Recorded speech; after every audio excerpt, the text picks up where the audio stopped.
کتاب مقدس کی صحیح تشریح رہنماؤں کے انتخاب کے لیے پالوس کی طرف سے بیان کردہ خصوصیات کا استعمال کرتے ہوئے ہمیں ہر معیار کی درست وضاحت اور تشریح کرنے کو یقینی بنانا چاہیے۔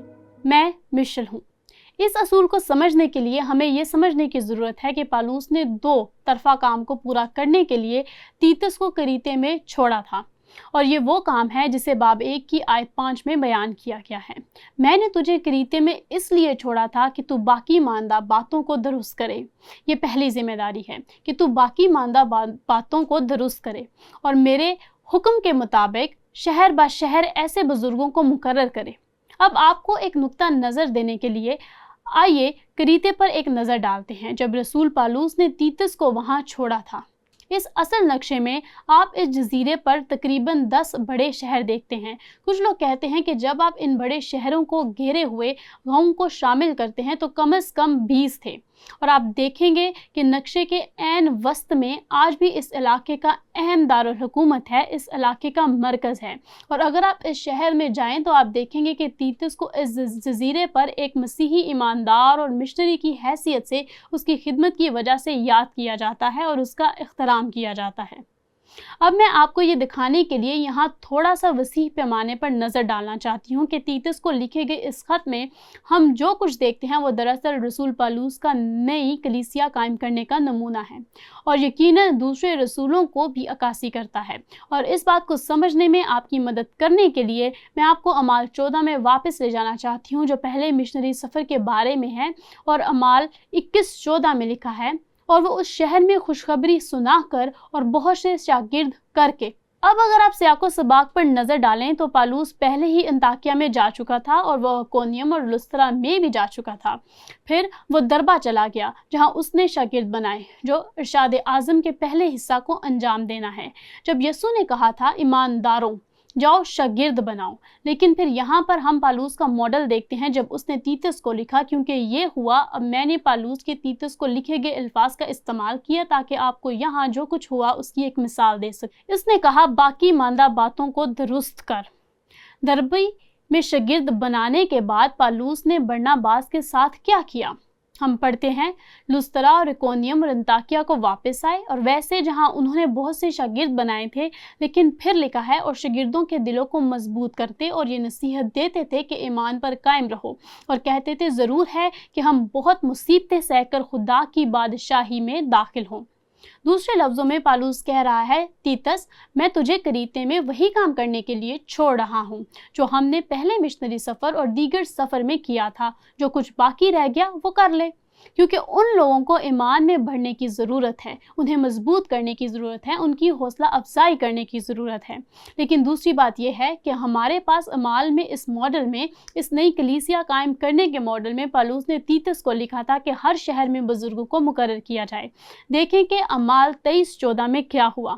انہوں نے ہر ایک کلیسیا میں ان کے لیے بزرگوں کو مقرر کیا اور روزہ سے دعا کر کے انہیں خداوند کے سپرد کیا جس پر وہ ایمان لائے تھے۔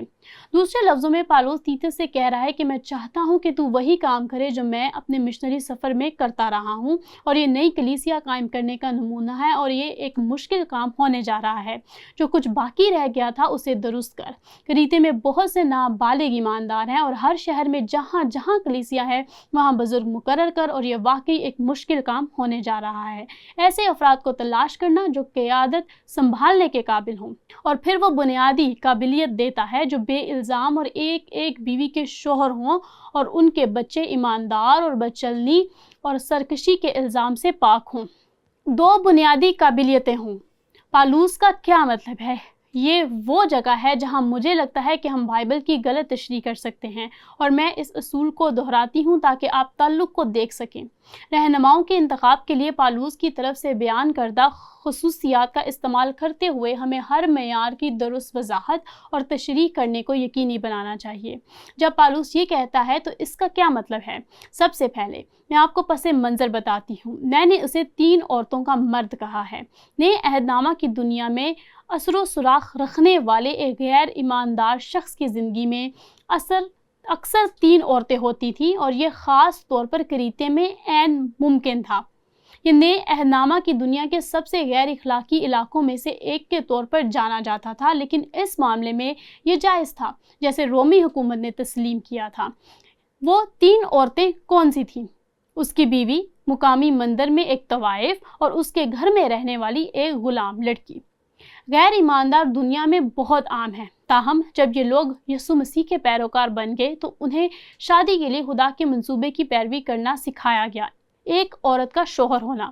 اور جب پالوس ان خوبیوں کے بارے میں بات کرتا ہے تو وہ سب سے پہلے کہتا ہے اسے ایک بیوی کا شوہر ہونا چاہیے، جس کا ترجمہ ایک عورت کا مرد بھی کیا جا سکتا ہے۔ ایک عورت کا مرد ہونا کیا ہے؟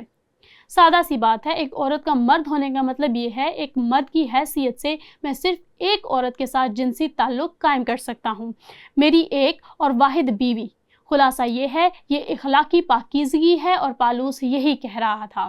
آپ دیکھیں گے کہ ان میں سے بہت سے مرد اب بھی اپنی زندگی میں ایک سے زیادہ خواتین رکھتے تھے، اور یقینی طور پر انہیں روحانی پیشوا کے طور پر مقرر نہیں کیا جا سکتا۔ انہیں اپنی زندگی میں اس اخلاقی مسئلے سے نمٹنا ہوگا۔ لہٰذا یہ پہلی چیز ہے جو میرے خیال میں ہمیں درست طور پر تشریح کرنے کی ضرورت ہے۔ جب ہم ایسے افراد کی تلاش کر رہے ہیں جو خدمت کرنے جا رہے ہیں، وہ صرف ایک عورت اور ایک عورت کے وفادار ہوں۔ ان کے ماضی سے قطع نظر حال کی اہمیت ہے، جو ایک حقیقت ہے، اور اسے ان کی زندگی میں پیمائش کے طور پر استعمال کیا جانا چاہیے۔ ماضی ان کے پیچھے ہے، آگے بڑھنے کی ضرورت ہے، لیکن اس بات کو یقینی بنانا تیتس کہ وہ جنسی طور پر پاک ہے۔ اب وہ یہ بھی کہتا ہے وفادار بچے، اس کا کیا مطلب ہے؟ پالوس چھوٹے بچوں یا یہاں تک کہ نوجوان بچوں کا بھی ذکر نہیں کر رہا تھا، وہ بالغ بچوں کا بیان کر رہا تھا۔ ہم یہ کیسے جانتے ہیں؟ ٹھیک ہے، کچھ الفاظ ہیں جو اس نے اسے بیان کرنے کے لیے استعمال کیے تھے۔ اس نے کہا سرکش اور باغی ہونے کا الزام نہ ہو، اور یہ وہی الفاظ ہیں جو یسوع نے مصرف بیٹے کو بیان کرنے کے لیے استعمال کیے تھے۔ اور آپ جانتے ہیں کہ اس نے کیا کیا تھا، وہ ایک بالغ بیٹے کے بارے میں بات کر رہا تھا۔ دیکھیں، یونانی متن میں لفظ بچے کا اطلاق پیدائش سے لے کر سالوں تک ہوتا ہے۔ یہی وجہ ہے کہ پالوس تیموتھیوس کو ایمان میں اپنا بچہ کہتا ہے، یہاں تک کہ جب وہ 30 سال کا تھا۔ آپ دیکھیں، وہ بڑے بچوں کو بیان کر رہے تھے، اور ان میں سے کچھ پہلے ہی شادی شدہ تھے اور ان کے اپنے بچے بھی تھے، جو ایک ہی گھر کے احاطہ میں ایک ساتھ رہنے والے توسیعی خاندان کا بھی حصہ تھے، جو ایک عام ثقافتی نمونہ تھا۔ لہٰذا اگر آپ نئے عہد نامہ کی دنیا میں دیکھیں تو آپ کو یہ لوگ مسیح کے پاس آتے نظر آئیں گے۔ سب سے پہلے انہیں پس منظر اور اپنی زندگی کی دیگر خواتین کی وجہ سے اپنے اخلاقی گھر کو ترتیب دینا تھا، اور دوسری بات انہیں اس بات کو یقینی بنانا تھا کہ کسی نہ کسی طرح وہ اپنے گھر کو ٹھیک کرنے میں کامیاب ہو گئے ہیں۔ اور یہ ایک بہت مشکل کام تھا، کیونکہ ایک ہی گھر میں رہنے والے بڑے بچے تھے جو پہلے سے ہی شادی شدہ تھے، اور ان کے اپنے بچے بھی تھے، بڑے بچے۔ اور آپ جانتے ہیں اگر یہ بڑے بچے غیر اخلاقی، سرکش اور باغی ہوں تو کیا ہوتا ہے؟ اس سے اس باپ کی ساکھ کو نقصان پہنچے گا، اور اگر اس نے ان مسائل سے نمٹا ہی نہیں ہے تو وہ چرچ کی قیادت کیسے کر سکتا ہے؟ یہ بڑی تصویر ہے جو ہمیں یہاں ملتی ہے۔ وہ خلاصاً یہ کہہ رہا ہے پرانے عہد نامہ کی ایلی کی طرح، جسے اس کے بیٹے تھے، اس کو ایسا بزرگ نہ بننے دیا جائے۔ اور وہ کس طرح کے تھے؟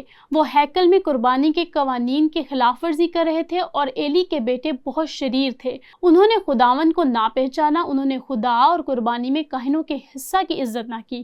وہ قربانی کے قوانین کی خلاف ورزی کر رہے تھے۔ یہ بالغ مرد تھے جو شادی شدہ تھے، لیکن دوسری بات یہ ہے کہ وہ زنا کر رہے تھے، کھلے عام زنا کرتے تھے، اور ایلی بہت بوڑھا ہو گیا تھا، اور اس نے سب کچھ سنا کہ اس کے بیٹے سارے اسرائیل کسے کیا کیا کرتے ہیں، اور ان عورتوں سے جو خیمہ اجتماع کے دروازہ پر خدمت کرتی تھی ہم آگوشی کرتے ہیں۔ آپ بد اخلاقی کے بارے میں بات کر رہے ہیں، اور خدا اسرائیل کی قیادت سے ناخوش کیوں تھا؟ اس نے ان سے کہا، ایلی نے اپنے بیٹوں سے کہا، تم ایسا کیوں کرتے ہو؟ کیونکہ میں تمہاری بد زیادتیاں تمام قوم سے سنتا ہوں۔ بدقسمتی سے ایلی نے اس کے بارے میں کچھ نہیں کیا، اور اس کی وجہ سے اسرائیل میں خوفناک مسائل پیدا ہوئے۔ لہٰذا میرے خیال میں یہ ایک مثال ہو سکتی ہے جو پرانے عہد نامہ سے لی گئی ہے، جس میں اس کی بات کی وضاحت ملتی ہے کہ پالوس یہاں تیتس کو کیا کہہ رہا ہے، اس بات کو یقینی بنا کر ان کے گھر کا نظام ٹھیک ہو، اور یہ بڑی تصویر ہے۔ اور میرے خیال میں اس کا یہی مطلب ہے جب پالوس نے تیموتھیوس کو خط لکھا اور خوبیوں کی ایسی فہرست میں کہا، اپنے گھر کا بخوبی بندوبست کرتا۔ گھر کیا ہے؟ یہ توسیع شدہ خاندان اور اپنے بچوں کو کمال سنجیدگی سے تابع رکھتا ہو۔ ایلی کے بیٹوں کی طرح نہیں۔ اگر کوئی نہیں جانتا کہ اپنے گھر کا انتظام کیسے کرنا ہے تو وہ خدا کی کلیسیا کی دیکھ بھال کیسے کرے گا؟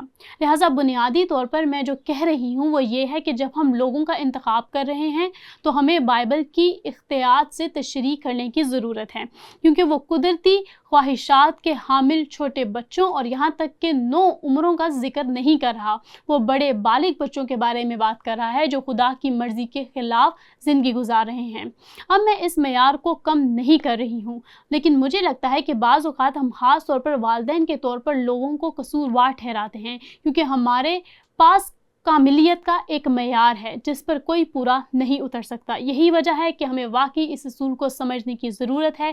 لیکن میں نے ایک خاص سوال اٹھایا ہے۔ اگرچہ پالوس تیتس کو لکھے گئے اپنے خط میں روحانی پیشواؤں کی اہلیتوں کو بیان کر رہا تھا، لیکن اخلاقی پاکیزگی کی اس کی ہدایات تمام ایمانداروں پر کیسے لاگو ہوتی ہیں؟ پالوس نے یہاں ایک عورت کا مرد ہونے کی بات کرتے ہوئے ایک اہم مسئلے سے نمٹا، وہ اخلاقی پاکیزگی کے بارے میں بات کر رہا ہے، لیکن یہ سب پر لاگو ہوتا ہے۔ اور ویسے یہ بہت اہم تھا، کیونکہ جیسا ہم دیکھیں گے جب پالوس نے تیموتھیوس اور تیتس کو خط لکھا اور دونوں جگہ پر کہا کہ ان لوگوں کی ملامت سے بالاتر ہونا چاہیے یا اچھی ساکھ ہونی چاہیے۔ اگلی خوبی میں وہ کہتا ہے ایک شوہر اور ایک بیوی، ایک شوہر اور ایک بیوی، ایک عورت کا مرد، ایک عورت کا مرد۔ دوسرے لفظوں میں اخلاقی پاکیزگی، کیونکہ یہ سب سے بڑا طریقہ ہے جس سے آپ اچھی ساکھ تیار کرتے ہیں۔ اگر آپ کسی مرد پر اس کی بیوی کے حوالے سے بھروسہ کر سکتے ہیں تو آپ اس پر بھروسہ کر سکتے ہیں۔ پالوس جو کچھ کہہ رہا ہے عام طور پر وہی کرنے کے لیے کہہ رہا ہے جو صحیح ہے۔ اگر وہ اپنی بیوی کے ساتھ وفادار نہیں تو آپ اس کی بات پر بھی یقین نہیں کر سکتے، کیونکہ وہ ہر بار جھوٹ بولتا ہے، اور یہ سچ ہے جب تک کہ وہ واقعی توبہ نہ کرے۔ اور اسی لیے یہاں پالوس تسلنیکیوں کو لکھتا ہے اور کہتا ہے یہ صرف روحانی پیشواؤں کے لیے نہیں ہے، یہ سب ایمانداروں کے لیے ہے، ہم سب کے لیے۔ اور اس طرح وہ کہتا ہے پہلا تسلنیکیوں 4 باب آیت 3 سے، چنانچہ خدا کی مرضی یہ ہے کہ تم پاک بنو، یعنی حرام کاری سے بچے رہو۔ اور جب تم کہتا ہے تو وہ تمام ایمانداروں کے بارے میں بات کر رہا ہوتا ہے وہاں تسلنیکے میں، اور یقیناً اس میں آج ہم سب شامل ہیں۔ اور ہر ایک تم میں سے پاکیزگی اور عزت کے ساتھ اپنے ظرف کو حاصل کرنا جانے، نہ شہوت کے جوش سے ان قوموں کی مانے جو خدا کو نہیں جانتی۔ کریتے غیر ایمانداروں سے بھرا ہوا تھا جو خدا کو نہیں جانتے تھے، جو انتہائی غیر اخلاقی زندگی گزار رہے تھے، لیکن وہ مسیح پر ایمان لائے اور مسیح انہیں تبدیل کر رہا تھا۔ لیکن تیتس کو ایک زبردست چیلنج کا سامنا تھا، صرف ان رہنماؤں کو انتخاب کرنا اور ایسے رہنماؤں کا تقریر کرنا جو واقعی اپنی زندگی میں ترقی کر رہے ہیں، اور اسے جانچنے کا ایک طریقہ یہ ہے کہ وہ ایک عورت کے وفادار ہوں اور انہیں اپنے خاندانی حالات سے نمٹا ہو۔ اور تجھے اس کو غور سے دیکھنے کی ضرورت ہے تیتس، کیونکہ اگر یہ دونوں چیزیں ٹھیک نہیں ہیں تو انہیں کلیسیا یعنی خدا کے خاندان کی قیادت کرنے میں مشکل پیش آئے گی۔